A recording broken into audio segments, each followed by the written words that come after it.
Happy Monday, welcome to Tesla Shorts Time, Daily, episode 483. It's May 25th, 2026, and I'm Patrick in Vancouver. A new week and plenty happening with Tesla. Franz von Holzhausen confirmed the Tesla Roadster will be built at Gigafactory Texas, locking in the long-delayed Halo car's manufacturing location. Franz von Holzhausen revealed on the Ride the Lightning podcast that the next generation Roadster will be assembled at Gigafactory Texas. The announcement clarifies a key piece of Tesla's future vehicle roadmap after years of speculation about the car's status. Texas already handles Cybertruck and certain Model Y variants, giving the site experience with low-volume, high-performance builds. The choice also aligns with Tesla's pattern of concentrating new programs at its most advanced factories. Observers will watch for any updates on supplier tooling or battery integration that follow the reveal. Taking a step back from today's headlines, the confirmation that the Roadster will be built at Gigafactory Texas quietly challenges the assumption that Halo vehicles must be produced at low-volume, dedicated facilities to justify their price and complexity. The decision places a low-volume, high-performance car on the same lines already running Cybertruck and refreshed Model Y output. That choice forces a tighter integration between the 4680 cell program, structural battery packs, and the vehicle's extreme performance targets. It also means any yield or throughput gains achieved for the Roadster will directly translate to higher volume programs, rather than remaining isolated in a separate plant. If the Texas team can hit both the cost and performance numbers on a shared line, the precedent could reshape how Tesla sequences future low-volume models and where it invests incremental capital. Now shifting to near-term software that owners can use today. Tesla posted that owners can let FSD Supervised handle the driving on scenic road trips, so passengers can focus on the landscape. The message positions the supervised system as a practical tool for longer leisure drives rather than just commuting. It comes as Tesla continues to expand FSD availability in new markets. The post links back to the company's Drive Experience page. Next data point to watch is whether engagement metrics rise in tourist corridors this summer. Release notes and tester reports show dramatically reduced driver prompts on long Texas drives. One reviewer covered 41 miles over 3 days with 0 interventions, prompting Musk to share the feedback publicly. A new on-screen street counter now tracks miles since the last takeover. The build is described as the first truly refined version by multiple testers. April 2026 marked the first month the supervised fleet posted a rolling crash rate below the NHTSA human average. Of 17 unredacted incidents, 9 were other-party fault, and only 3 involved the autonomous system at low speeds. Teleoperator errors accounted for 2 at-fault cases. While autonomy inches forward in the US, Europe is changing how owners pay for it. As of May 21, new purchases in the UK and Europe moved to €99 per month recurring. The change converts one-time software sales into annual recurring revenue. Lithuania became the second EU country to approve supervised FSD via mutual recognition of the Dutch certification. Greece is expected to follow in June.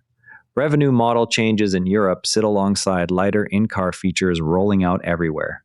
Tesla highlighted that owners can say, "Hey Grok," to ask about geological features, local history, or nearby points of interest while traveling. The feature turns the voice assistant into a real-time companion for exploration rather than only navigation or media control. It builds on Grok's existing integration in newer vehicles. The timing coincides with summer travel season messaging. Watch for any reported usage spikes or feature expansions in the next software branch. Tesla posted a customer testimonial about achieving a no-car payment lifestyle through FSD use and linked to its Drive Experience page. The anecdote frames FSD as a way to offset ownership costs via ride-sharing or efficiency. It follows Tesla's pattern of amplifying owner success stories on social channels. The post uses a simple smile emoji to keep the tone light. Future earnings calls may quantify how many owners cite similar economics. While software adds daily utility, hardware programs keep posting small visual updates. The Optimus account posted a brief video of the robot in motion. The clip adds to the steady stream of visual updates Tesla has shared ahead of the planned late June reveal window. Viewers noted incremental improvements in gait and hand movement compared with earlier footage. The post continues Tesla's approach of releasing small pieces of progress rather than waiting for a single polished demo. The next major data point remains the targeted reveal timing. The Optimus account posted a simple wave and heart emoji. The lighthearted message keeps the robot's social presence active while hardware development continues at Fremont. Such posts maintain public interest between more technical updates. B-roll from a recent Model S X delivery event briefly showed what appears to be the 1 million unit per year production line. Observers noted the setup looked further along than prior public statements suggested. Tesla has posted data collection operator roles across roughly a dozen facilities. The reveal remains targeted for late June to early July. Humanoid progress remains early stage. Older vehicles face their own long-term questions. A Tesla VP stated the company has not ruled out future updates or continued production for the Model S and Model X. The comment comes after speculation that both sedans might be phased out in favor of newer platforms. Current production remains low volume and focused on the Plaid variants. The statement keeps the models in the portfolio without committing to specific timelines. Investors will look for any capacity signals in the next factory utilization update. A 2016 Model S that stayed with its original owner until 2026 recently changed hands at a notably low figure. The sale highlights how early, high-mileage examples are aging in the used market. Battery health and remaining warranty coverage likely influence the final price. The transaction underscores the long-term depreciation curve for first-generation vehicles. Watch for similar sales data to gauge residual values ahead of potential refreshed models. Portfolio decisions sit against broader market moves worth noting. A Starlink commercial aired during the Indianapolis 500 broadcast. The placement puts the satellite internet service in front of a large live sports audience.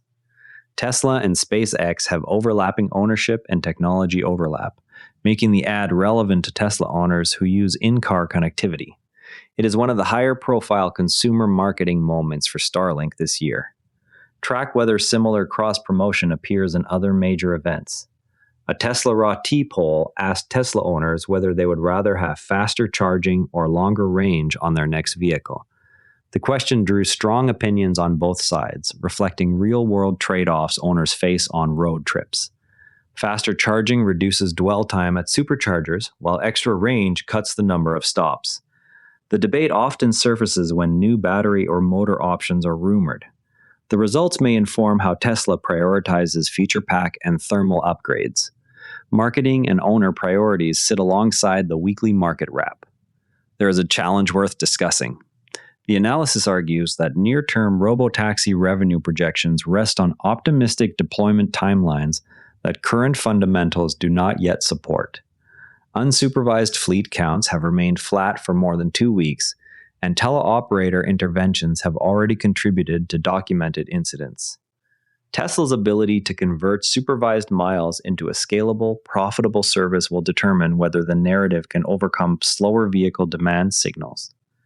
The piece frames the gap between promised autonomy economics and today's delivery and margin trends as the central tension for investors. Before we go, keep an eye on whether unsupervised fleet counts move in the coming days as new software branches roll out. That's your Tesla news for today. TSLA closed at $426.01, up $8.16, 2%. If you found this useful, a rating or review on Apple Podcasts or Spotify really helps new listeners find the show. You can also find us on X at Tesla Shorts Time. I'm Patrick in Vancouver. Thanks for listening, and I'll see you tomorrow. This episode used AI voice synthesis of my voice. Editorial selection and analysis are my own.